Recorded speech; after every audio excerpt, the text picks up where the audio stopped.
My full name is Lettie Mae Nave. Letson is my maiden name. My mother's clan is Kia'ani, and she was born for Coyote Pass clan, Maitishkijni. And my father's clan is Totsoni, Big Water clan. My parents were cattle people. They had sheep and cattle, and that's what they did to make a living. My dad worked with cattle, and my mom did rug weaving. As I got older, my parents tried to take me to school every time whenever I turned six years old, and they would drive me to Chinle boarding school or Lukachike, I don't know how many times. And then when I started crying, they just loaded me up and took me home. So by the time I was 11 years old, my dad was trying to teach me how to learn ABC on the cardboard boxes, words that I see. And one day we were at a trading post, and the trader was really nice, smiling, and was real happy, and he was talking to me, but I didn't understand what he was saying, and my dad had to interpret for me. And then I got to thinking, oh, it would be nice if I could just talk with him, if I could go to school and learn his language, and then I could talk with him and some other people like him. And then I got to thinking that for myself, and uh, so on the way back in the wagon, traveling back to our area, which takes like 5 hours just to get back home, I started asking Dad about the letters on the boxes and things like that, about school. And so he gave me school. He said, if you go to school, you had to go for 12 years. I do not want you just to go 1 year or 2 years and then you just, you decided you don't want to go anymore. He said, you had to be, if you go to school, you go for 12 years and then you graduate. And then you can get a good job out here or anywhere, he said. So I had this 12, the number really good, pretty in my head. So we got to talking, and then I told him, I said, well, I'm going to go. And I told my parents that this time, no matter how badly I'm crying, how loud I'm crying, you just drop me off and leave. I can cry all I want over there. And don't change your mind because I'm crying again. So we made a commitment to ourselves, I guess, and we left. I'm the oldest in the family, so once I have some siblings that were around the house, to help Mom, my brothers, my younger brothers, and being the oldest, I would go over to my grandma and help. Those elderlies used to always get together and talk about education and all the children going off to school, and the BIA coming around taking their children and trying to encourage them or take them to school. But at that time, they were wanting me to be a culture teacher for the whole clan system out here, the community. And my elders were saying that you should stay here and be a culture teacher someday. Just make sure that all the culture, all the tradition and the way of spiritual life to all be carried on to the next generation. They said we'll be gone.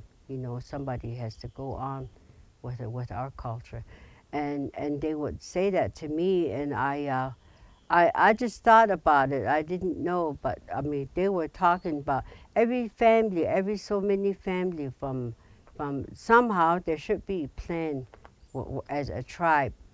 That's what my dad and my grandpa, they always talk about like that. And then I thought.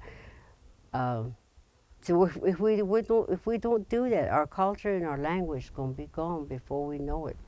And so they were aware of it, and they were really struggling about it. So when I told Dad I want to go to school, then my dad and I agreed, and then we went and visit my grandparents. I told them, I said, look, I'm going to school to learn the language. and to learn about all these people.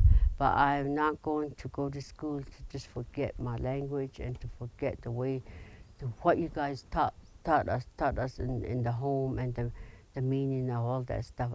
Those are going to be mine. It's going to stay with me. So when I come back, when I get married, you're going to see my kids all come and participate in ceremonies, and they'll wear their traditional clothes, and I'll keep them, as you know, teach them the Navajo.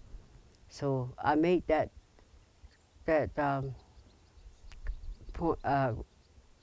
I guess a promise to my elders that I would carry on, no matter how much education I get. I will always be Navajo, language wise and culture wise. So that's what I'm trying to do.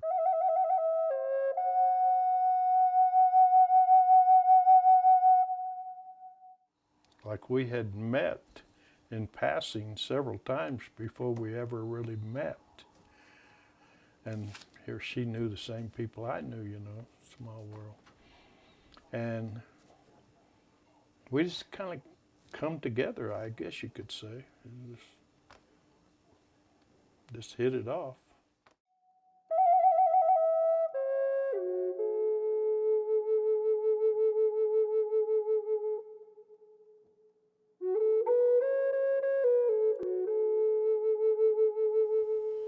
The Head Start program was started to give the preschool children opportunity to learn some of the to get prepared for academic education in kindergarten.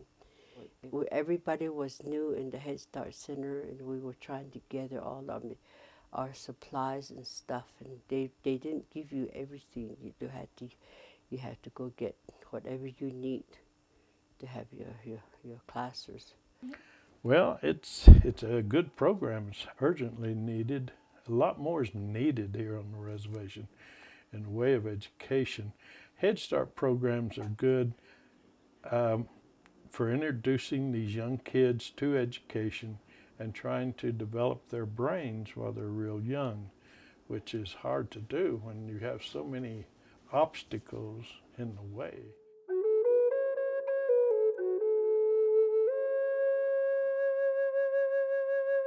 I was asked to run for the chapter again. This time, I didn't want to, but people start asking me because they know me a little more by now, and I've been around. I guess they know. I've been around here before and retired and stuff. So they came and they asked me. Then I won this time. I was the chapter president. When she was elected, it was I enjoyed it. I thought it was pretty nice, but you know, she had tried to run for office before that, and I was at that meeting. I remember being at that meeting when somebody nominated her, and someone else gets up and says, "Oh, we don't want her because she's educated." It's really weird how education is wanted. I mean, people want you to be educated, but then they don't want your education telling them what to do sometimes, and so on.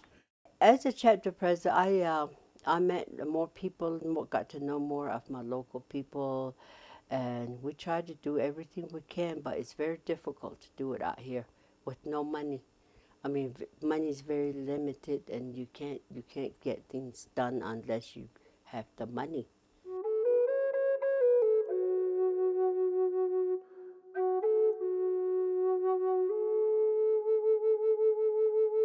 One of the things that I admire most about her is her family. She is very family-oriented person. That brings more, like, she was always one. She wanted to make sure that we went and herded sheep. I used to be the community would say, "Oh, who's that white sheep herder? Look, you got a white sheep herder." Tease my grandfather that he had a white sheep herder. But she always took us to the canyon. She's like, even now in this picture, she had all of us cousins. You know, she's very instrumental in promoting family in our family, keeping us all together. She always wanted us to practice, we practice our Diné culture, our Navajo culture, but she also didn't hesitate to expose us to like the powwow culture, to the North American Indian culture. So she was very open about that. And, then she, once again, it goes back to my hero, because, this is me. I was probably following her. Look at, she's probably also, but this is our canyon trail. This is the trail she used to do every day when she was younger. And I'd probably be behind her, I would say. But that was me. But she was a good leader. I just love following her. No matter how much education I get, I will always be Navajo, language-wise and culture-wise.